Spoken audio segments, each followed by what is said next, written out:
പറഞ്ഞല്ലോ. മറ്റേ ആ കഥാപാത്രങ്ങളൊക്കെ എന്റെ സ്വന്തം ആൾക്കാരല്ലേ. എന്റെ മദറും എന്റെ സിസ്റ്റേഴ്സും എന്റെ പ്രദേശവുമാണ്. അതിൽ അന്യമായിട്ട് ആട് മാത്രമേ ഉള്ളൂ. ബാക്കിയെല്ലാം എന്റെ വീട്ടിലുള്ള ആള്.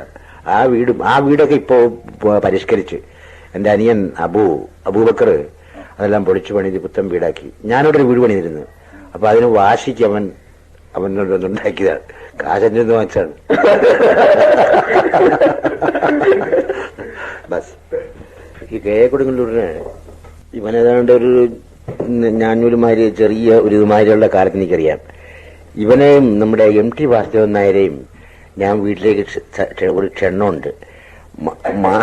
ആഴ്ചയിൽ ഒരു പ്രാവശ്യം വരിക ഇവർ വന്നാൽ, അല്ല മാസത്തിലൊരു പ്രാവശ്യം വരിക. ഇവർ വന്നിട്ട് ഇവർക്ക് ഉച്ചയ്ക്ക് നല്ല തിരുത പൊരിച്ചതും വെച്ചതും എല്ലാം കൂടെ കൂട്ടി നല്ല ചോറ് കൊടുക്കാന്ന് പറഞ്ഞിട്ടുണ്ട്. പിന്നെ തേക്കാൻ നല്ല എണ്ണയും സോപ്പും. സംഭവം എന്താണെന്ന് വെച്ചാൽ ഇവർ രണ്ടിനും കൂടെ ഞങ്ങളുടെ ഈ തെങ്ങിന്റെ ചൂട്ടിൽ നിന്ന് കുളിക്കണം.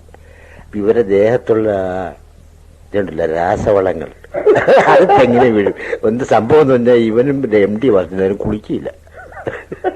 അതെ, ഞങ്ങൾ രണ്ടുപേരും വളരെ വൃത്തിയിൽ നടക്കുന്നില്ല അസൂയോണ്ട് പറയും. അതാ ഇരിക്കട്ടെ. ശുഭം. 2 മക്കളുണ്ട്.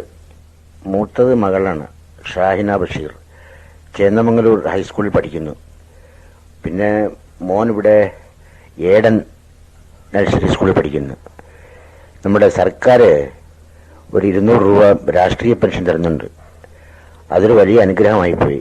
ഇപ്പൊ 150 രൂപയുടെ മോൾക്കും ആകും, ഒരു 25 രൂപ മോനും ആകും. ബാക്കി 25 രൂപ എനിക്ക് സിഗരറ്റ് വാങ്ങിക്കാം.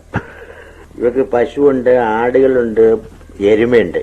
ഈ എരുമയും ഈ ആടിനെയെല്ലാം വളർത്താനായിട്ടുള്ള ഒരു എന്താണ് നമ്മൾ പറയുക, ആലയോ തൊഴുത്ത് ഒരാലയുണ്ട്. അതിന് 3000 രൂപ ചിലവാക്കി ഉണ്ടാക്കിച്ചതാണ്.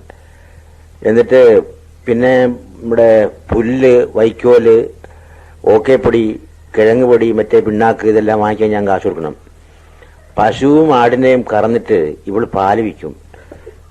പാല് വിറ്റിട്ട് അവിടെ 2-3 മാസ്റ്റർമാർ എന്റെ കഴിഞ്ഞ 2-3 ദിവസം മുമ്പ് ഒരു 70 രൂപ തന്നു.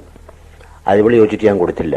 ഇവള് പിന്നെ ഇവളുടെ ഒരു ഇഷ്ടക്കാരി ഒരു പെൺ പോലീസിനെ വിളിച്ച് എന്നെ അറസ്റ്റ് ചെയ്യാൻ പോകും. നിറല്ലേടി?